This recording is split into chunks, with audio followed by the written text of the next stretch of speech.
How's it going? It's good, man. How are you? I'm doing great, man. It's a new year. Yeah, new year, new scenery, right? Right? I love it. It's beautiful. It's more comfortable. Just switching it up for our viewers. Who are they? Right? I mean, all of our viewers around the world. Our international viewers. I think we got some people in Singapore. You think so? I'm hoping. I wonder what roofing's like. That keyword will help us get there. Roofing in Singapore. Yes. That's what Woody asked for, right? Yeah. Okay. All right. So another podcast. This Inside is the Perimeter, Roof and Renovate. number 11? I believe so. Yeah. Yeah. We're almost at our year mark. Yeah. Eventually. Very exciting. Yes. So, yeah. What do we have on the topic for today, well, Joe?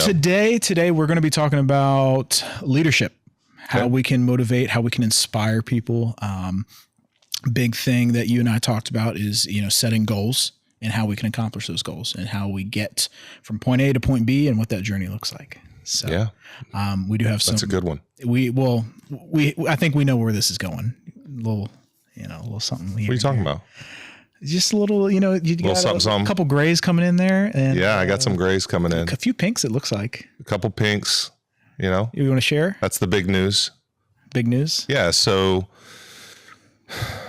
at the end, so in October, we had an all company meeting and my shingle rep walked in unannounced. It just so happens he was in town that day. And I was doing a quick training on how to get 5-star reviews. Yep. And so I was kind of giving my spiel. I thought everything was going great. And my rep was like, hey, why don't you up the stakes? And if they can get 50 5-star reviews by the end of the month, will you dye your beard pink? And I thought about it and I was like, if they can do 50, I'll do it. Yeah. And that was 60 days? 2 months? So it was 60 days. Yeah. So basically the rest of the year. So the month of November and December. And at the time we were at 456 reviews on Google. And on December the 30th, we hit 506 reviews. And 500 that's the threshold we wanted to cross. Well, I think the goal was you had to get 50 5-star reviews. It just so happens that we also hit the milestone of 500. Gotcha. So why'd you choose 50? Was it because of that? It would have crossed that goal, or? I remember that's what I remember got mentioned. I think it was Stephen who mentioned it. I will say that my wife protested greatly to this idea. And initially the goal was I had to keep my beard pink for the whole month of January, but that was edited and modified because vetoed. Yeah, it was vetoed by the VP of our company. And so today is actually my last official day of the pink beard. Yeah. So, but I will say it was very effective. Yeah. Employees, so I've been doing this 10 years. I've been in the business 10 years as a business owner, and there's a lot of frustrating points that I can remember. I don't know how many conversations I would have with people, amongst leadership, like, how do I get this person motivated? How do I get this person moving in the right direction? Some frustrations about why can't employees just do their job, right? Mm-hmm. Right. We're paying them to do their job. And it always seemed like, as a business owner, I was always thinking, I just need to incentivize them more. I need to, but what I realized is that money is not always the best motivator. I think people are looking for more than that. Yes, money is a good motivator, but I think coupled with something that's a little bit more lighthearted and fun. Yeah.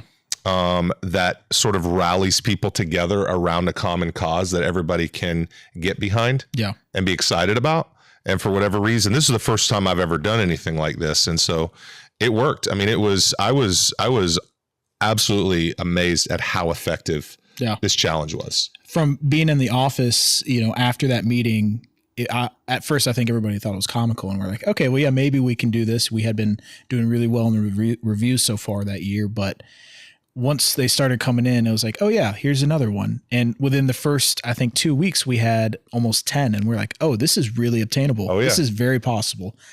And it, without you being there, or without Patricia being there, we would always be part of the conversation. Like, do you think he's actually going to do it? Do you think he's going to follow through on this promise?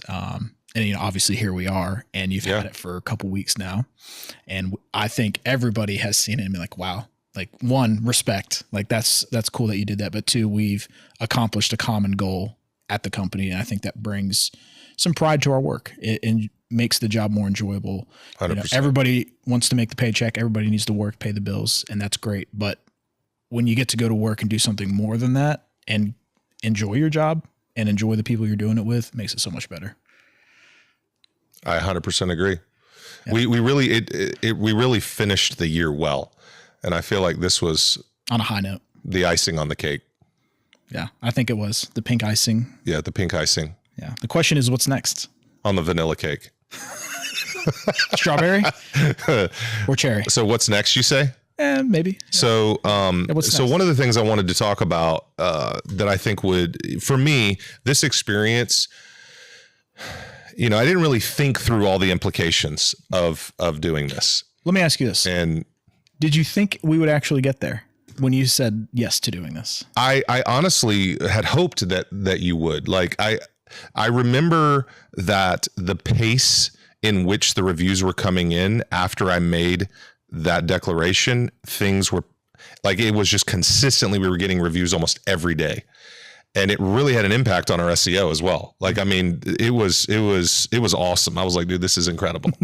And I was like, if we could keep this up consistently, because I mean, if you think about it, we've been in business 10 years.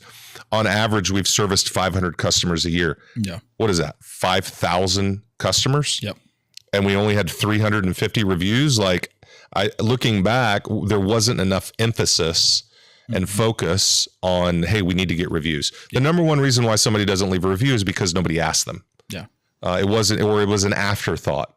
I think that, customers who have a good experience, if they say they'll leave a review, they have every intention of leaving the review, but they just forget about it and it doesn't become important. And then it just sort of fades into the distance. I think everybody I've ever asked, they've wanted to leave a review. They want to have their thoughts heard and they want to give their opinion on it because they've had a great experience. And they said, yeah, why not? Like, if this is how it is for me, I can't imagine why people wouldn't want to go with it, and that's just reviews in a nutshell. It's cool to see too, as a company, like you look back at the end of the year and you say, wow, 500 reviews, and you're scrolling through the list. You're like, oh, I remember, Mr. Smith or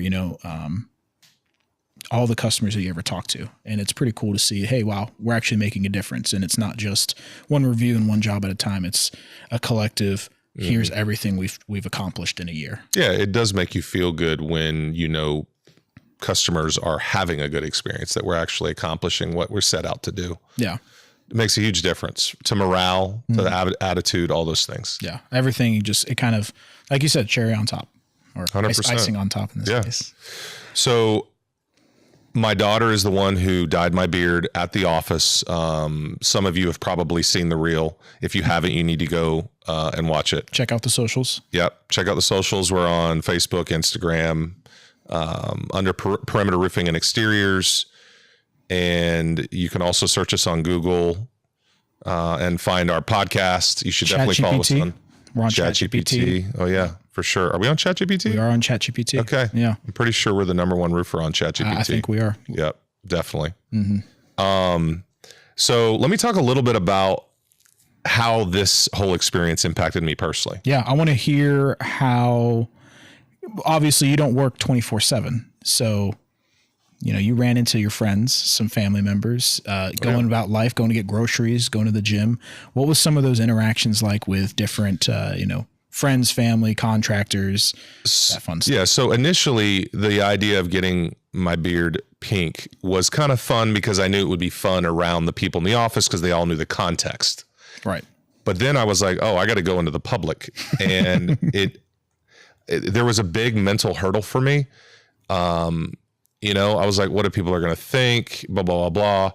I quickly had to get over that. So the first time I was out, I went into the Chick-fil-A drive-through line and I found myself positioning my truck so that I wouldn't be directly next to someone in the other lane so that they could see me. Like, I didn't pull all the way up so that you could look down the corridor of Chick-fil-A because I didn't want everybody to see. You didn't want to look over and be like, I just didn't want, I didn't want to deal with either the stares or the thoughts or the judgments because this was my very first time. And so I wasn't sure how this was going to be received. Plus I'm in I'm in the Perimeter truck. And so I'm like, oh, there's certain stereotypes that could be connected to this 100%, look. 100%. And so I was thinking through all that. I will say it was pretty comical because I was next to a car in the Chick-fil-A line, and it was a mom with her 2 kids, and they looked over at me and just stared at me. They wouldn't stop looking at me. It was just, I was like, oh, this is how it's going to be. And I thought it was funny. I remember I was like, oh my gosh, like I go to so many places. I got to go to Sam's Club. So I started thinking, what places should I just not go to because I don't want to deal with it. Mm-hmm. But then I got to this point where I was like, you know what? Screw what people think. I'm just going to go out. In fact, it could be kind of fun to just not even. So at first, when I started going out, if I got close enough to someone or like at the register or whatever, I would explain it. Right. But then I was like, you know what? I'm done explaining this. I'm just going to let people assume whatever they want to assume, think whatever they want to think. Because in a way, it started to become fun because I was trying to determine, like, based on the way people are looking at me, what they were thinking. So did people just straight up ask, or did they just mainly stare? So there was a variety. Okay. Is there like categories? Here's what I noticed. If, like, for instance, when my wife and I went to Longhorn for our date night on Friday night, I walked into a huge group of people waiting in that big lobby area. Yes. Yeah. There was a young couple in the foyer by themselves, and he kept looking at me. So I would look at him and he'd look back down, and so he kept looking at me. When I walked into the main room, there were 2 women who just had huge grins on their face. Like smiling? Yes, smiling when I walked in. Most people would look at me quickly and look away and wouldn't look back. Like they didn't want to be seen seeing you. Yeah, exactly. I don't know what was going through their mind. I also, right, like I went to church, and most of the people at church know me, right? And thankfully we had put out a teaser video that at least let people know Philip did something. We just don't know what he did. Yeah. Kind of like the mystery of it. It was the mystery of it. So when I walked in, I was getting a lot of laughs. We were kind of, It was fun. Yeah. People coming up to you, mentioning. Right. It was ironic because I sit up close. Front row. Yeah. I sit on the front row in church. And so nobody on stage had seen this yet. And so right when we're getting ready to start, the whole worship team starts laughing. Because they see me for the first time. So that might have been a little distraction. And you're a tall guy. It's hard to miss you. Yeah. In the first place. Before exactly. And I wasn't trying to be a distraction. It just, that's the way it worked out. It is what it is. Yeah, I know I got judged pretty hard by someone over the whole thing, and you know what? It didn't bother me. It was actually comical. I was like, what it did is it started making me think about my prejudices and my, how I think when I see someone who, might be dressed a certain way or wearing a certain color or, and then as instantly I might come to a conclusion in my mind about what kind of person that is. And it really made me step back and say, hey, this is wrong. Mm-hmm. As a Christ follower, we're called to love all people. And if we're judging or condemning someone, you really are missing an opportunity to have influence, right? We have no idea what anybody's going through. Yeah. And so what gives us the right to, be negative, right? We can't control what other people think or believe. Yeah. But we can control the way that we respond, the way that we interact with people. Are we being encouraging to people? Are we sharing the truth? Are we truly, being the love of God? Or are we just being critical and judgmental? Because I know that I think a lot of non-Christian people may have had the impression in the past that a lot of Christians can be critical, stingy, all the things that I don't think God is pleased with. Yeah. And so, yeah, right. None of us are perfect, right? You can't look at the person and judge God for it. But I do think that we all have a part to play, and we all need to get better at just being better humans. Yeah. And I bet you every person that looked at you and quickly looked away would have never guessed that you had challenged your employees to set this goal. They accomplished it, and now here we are. And this is the reward or the... I had a couple people come up and say, okay, what bet did you lose? Okay, so you did. Yes. So I did have some people who... I had several compliments, only by women. Oh, only by women complimented the beard. Like I probably heard 3 or 4 different ladies say, hey, I like your beard. 2 of those at Lowe's. Okay. Yeah. At Lowe's. At Lowe's, yeah. So I had another person compliment the beard at Longhorn. It was interesting. My server never said one thing about it. Like, he never said one thing, and I never explained myself. He didn't want to jeopardize his tip. I don't. Yeah, exactly. I don't know. But I got to the point where I just wasn't explaining it. Okay, I did start working out at a brand new gym at Crosswhite Gym here in town, and so I remember thinking, hey, I'm walking into a new gym. It's a new environment. I don't know if I'm going to know any of these people. But here I go. I'm walking into the gym with a pink beard. And that's their first impression of you. That was their first impression. And from what you've told me, it's been great. People love it. Yeah. I mean, yes, I saw some people there I know. I try not to read into it too much, but I've gotten to the point now where it's like, I don't care what they think. Yeah. They can think what they want. It doesn't, Do they give you like a pink mat and pink dumbbells and stuff when you go in there? Yes. My trainer did have some pink dumbbells, and he did give me one because he said it matched to my beard. I love that. So I do want to share what really got me thinking about this podcast in terms of how do we motivate our employees. When I started working out with Ben Crosswhite, Ben was inspired by the pink beard, and he's like, hey, I'm going to do something similar with my employees. Yeah. And so he basically put out the challenge that if he can increase his revenue by a certain percentage in 60 days, and this is pretty crazy, he said that he will rap to his employees' song of choice dressed in a princess outfit on social media. Okay. Like tiara and all. Yes. And apparently he said that all of his employees are talking about it constantly. Everybody's super pumped. They're telling their friends, they're telling their family. So it's creating all this buzz. And so, I have come to the conclusion that employees are the best way to motivate your employees is be willing to go through some type of public humiliation as a business owner, and they will love you for it. Okay. And it will also challenge you to see what kind of person you're made of, what insecurities you have, Because what would have happened if we had met that goal, but you said, no, I'm not doing the pink beard? I knew. So I've always been the kind of guy, I know how much somebody's word means, I can't not follow through with my word. Yeah. I'm just one of those people where I know how valuable that is. And so I was like, I remember telling myself, I got to do it. Yeah. I got to do it because I got no choice. I said I would. I could have paid everybody off, I'm sure. But here we are.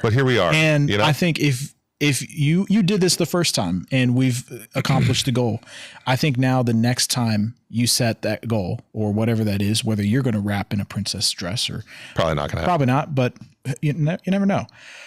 It's going to add more credibility to, he's legit. He's going to follow through on this, and we would love to see it as an employee.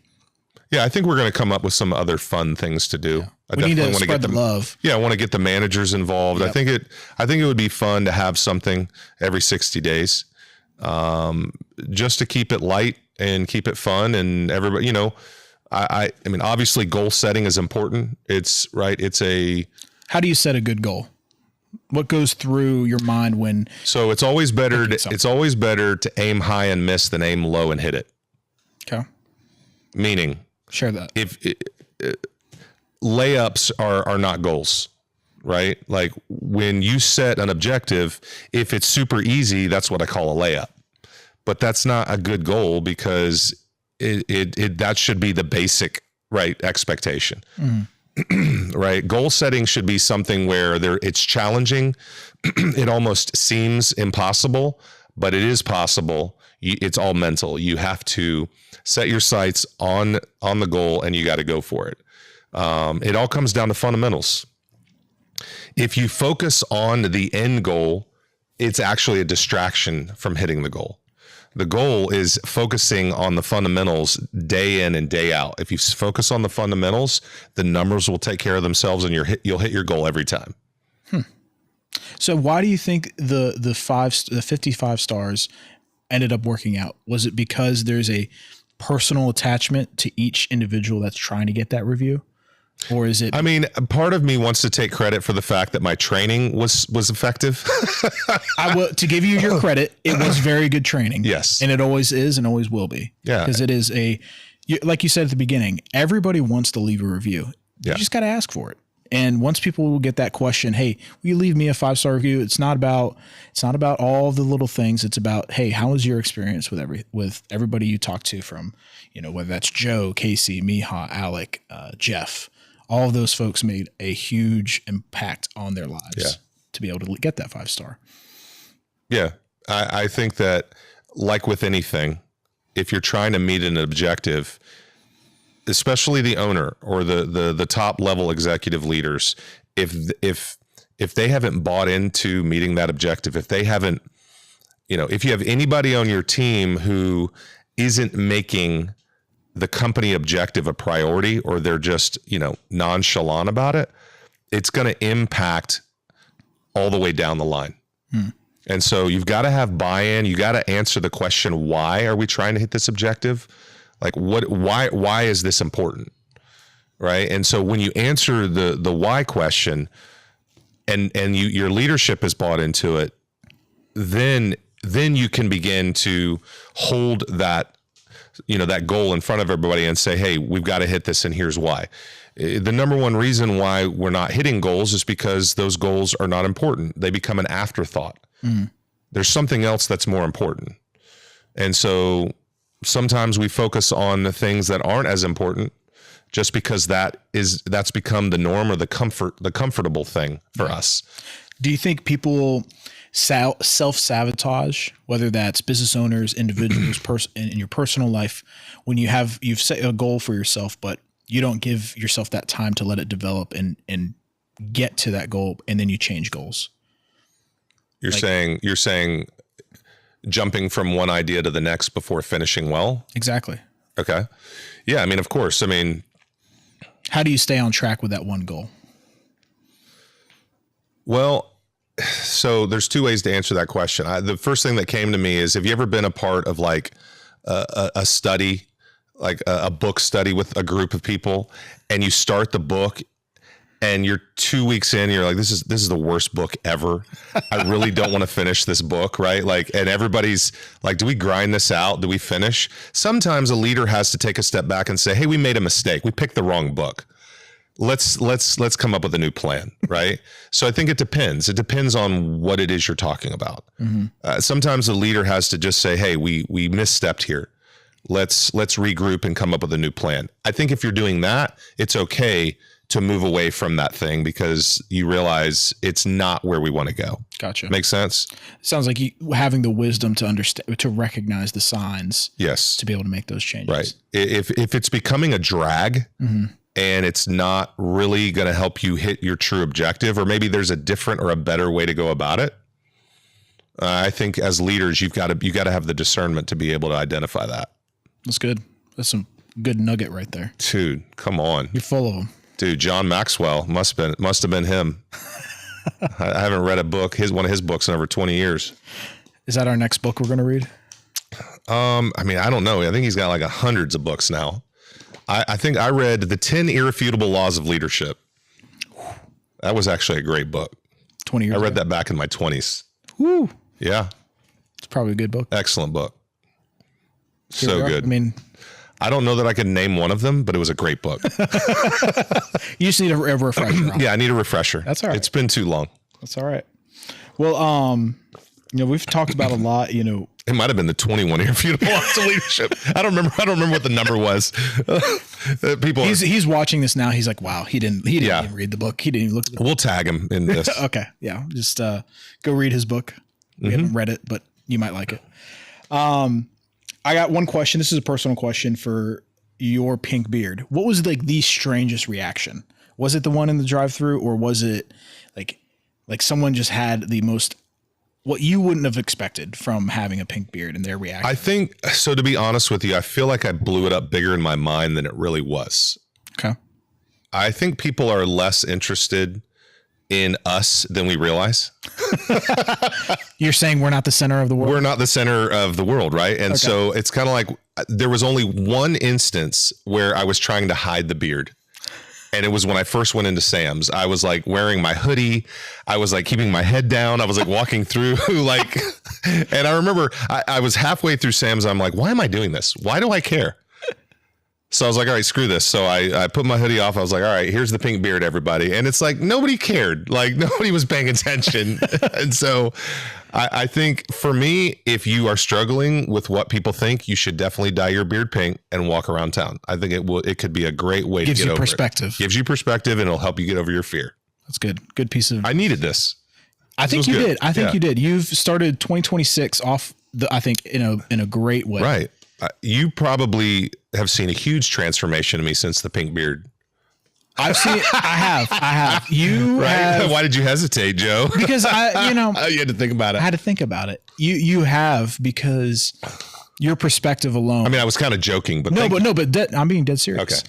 Your perspective on things, you come to light. You usually get to the same conclusions, but you give more thought to how you get there. And I think that's a wise thing to have, especially going and actually following through on something like this. I don't know if I could have done that, at least not where I'm at in life. Yeah. So you're also full of so much wisdom, Joe. I try to be. I try to sound like I am. Well, that's why you're here. That's why we're sharing with the world. Yep. And why we have a couple million followers. Yeah. Yeah. We just hit our 2 million, right? Yeah. It's like 2.2 million. Yeah. You know? Yeah. China's huge now on us. Like they're totally into this. You're going to start seeing other people dye their pink's beard. What is next? China, Russia, and Iran love our podcast. Just kidding. On that note, anything you want to leave our viewers with? Pretty sure Trump is now the president of Venezuela. We do not have time for that conversation today. Oh my gosh. What is it? What is our, how do we do this? Yeah, this is not a political podcast. Why did you bring that up? I'll do better. I'll redo the script next time. Okay. Yeah. So yeah, what else we got? Dude, that's really it. That's it. We've hit everything. We talked about Come on, dude. Motivating. We got so much time. We got to talk about something great. How much time do we have? We got plenty of time. Dude. We have 3. All right. So I know what we can talk about. I got it. So let's talk about ChatGPT. Ooh. All right. So I was an early adopter. I remember when I first heard ChatGPT and I heard what it was about, I instantly downloaded the app, signed up for the free version, and then started telling all of my employees about it. This was probably 3 years ago. That was like 2 years ago. No, I think it was. This was back when. This is 2 years ago. 2 years. Was it 2 years ago? It had just come out. People still didn't even know what it was. I don't think. Because you told me about it. Yeah, I remember it was when Marissa was with us. Because I remember I went to Marissa, like was the first person. I was like, hey, you've got to do ChatGPT. It was like almost 2.5 years ago. Okay. So now, ChatGPT, and many of you might know, but Chat actually, right, has these personalities that you can talk to on Chat, and you can have a conversation with them. You don't push it. You click the button, and you can actually you can personalize the person that you're talking to. You can personalize ChatGPT, right? Like you can personalize it, right? Yes. So you have a relationship with a robot, basically. That's a little bit of a stretch. We might need to get you some help. All right. Anyway, so we're gonna talk to my friend on Chat. Her name is Lavinia. Oh my gosh. Okay. Which is a common Romanian name. Right. Huh? Okay. Romanian. Right. And we're gonna see how well she does. All right. Here we go. Hey there, Philip. How's it going? Hey, I'm doing good. How are you? I'm glad to hear that. I'm doing well too. Thanks for asking. How's everything going on your end? Dude, we're doing great. We're actually, you're on our podcast, Perimeter Roof and Renovate right now. We're live. Oh, that's awesome. I'm excited to be part of it. Thanks for having me on, and I'm looking forward to the conversation. Yeah, Let me know what you'd like. Yeah, so what have you been up to? Oh, lots of things. I've been helping out with various projects, answering questions, and chatting with folks about all sorts of topics. And of course, I always enjoy being a part of these conversations. how about you? Anything new or exciting on your end? Yeah, we were just talking about the pink beard. I actually dyed my beard pink because I made a bet with my employees and they got 55-star reviews in 60 days. They met the challenge. And so, yeah, we've been talking about how to motivate employees. That is awesome and such a fun way to motivate the team. I love that you followed through on the bet and went pink with your beard. It definitely makes for a memorable incentive. If you've got any other creative ways you're thinking of to keep that motivation going. You should ask her, what's the next challenge? Yeah. So Lavi, what do you think should be the next challenge to motivate my employees in 2026? Ooh, I love the idea of keeping it fresh and exciting. You could consider something like a team-wide volunteer project, or maybe a wellness challenge that includes fitness goals and healthy habits. Another fun idea could be a themed competition, like a creativity challenge where employees can pitch innovative ideas for the business. It all depends on what excites them the most. Well, I was thinking more in line with this, the public humiliation side of things. Like, any thoughts there? Got it. That definitely adds a fun twist. You could do something like a friendly challenge reveal where the winner or the team that hits the target gets to choose a fun, lighthearted punishment for the boss, like wearing a goofy costume for a day or performing a funny dance. It keeps the atmosphere fun and engaging while still celebrating their hard work. Okay. Well, thanks for that. Thanks for those ideas. I like that. Absolutely. I'm glad you like them. If you ever need more ideas or want to brainstorm further, just let me know. We'll be happy to help keep the motivation going. So I got one more thing for you, Lavi. So obviously we're a construction company, right? We specialize in roofing, gutters, windows, siding. We also have a remodeling division. And really this podcast is about sharing ideas and sharing what experiences we have as a company. We want to help other business owners be successful. We want to give them ideas on how they can, better lead their folks. And really, we just want to be real. And so I wanted to ask you in 2026, what do you think are the biggest opportunities for construction companies, specifically in Virginia? Right here, we're in Central Virginia. So what do you think are some of the biggest opportunities that we have in, considering the current landscape, the political landscape, the financial landscape? What do you think are our greatest opportunities? That's a great question. In 2026, I think there are a few big opportunities for construction companies in Virginia. One area is sustainable building and energy efficient upgrades, especially with more focus on green energy and sustainability. Another opportunity is the growing demand for smart home technology integration, like advanced home automation systems and energy management. Although with the current emphasis on revitalizing urban areas, there's potential in remodeling and renovating older buildings, especially in historic districts. And of course, the ongoing infrastructure projects and potential federal funding could also create some exciting avenues. Lots of possibilities to explore. Those are some things I hadn't thought of. So thank you for sharing. You're very welcome. I'm glad they sparked some new ideas. If you ever want to dive deeper into any of those areas or explore specific strategies, just let me know. Always happy to help out. Yeah. Hey, thank you for, coming on the show with such short notice. It's been great. Of course, it was my pleasure. I'm really glad I could join you, and I had a great time. Definitely let me know whenever you need me again, and I'll be happy to jump back on. Thanks for having me. Yeah. Have a good one. You too. Take care and have a great one. Looking forward to the next time we connect. All right. Later. All right. So what I've learned from this is I'm going to be out of a job soon. It's been great doing this with you. Right? Isn't that cool? It is cool. Yeah. So ChatGPT, right? Yep. You can have a conversation with a non-human robot. Yeah.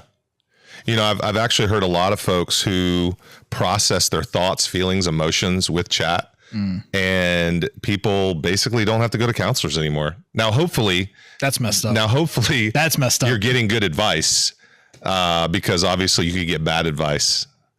And I actually heard about that chat had to make some changes in their algorithms or something because somebody, was consulting chat and they were, thinking about taking their life. And getting bad advice. Yeah, getting bad advice. So obviously you got to use discernment and precautions, or just don't use it.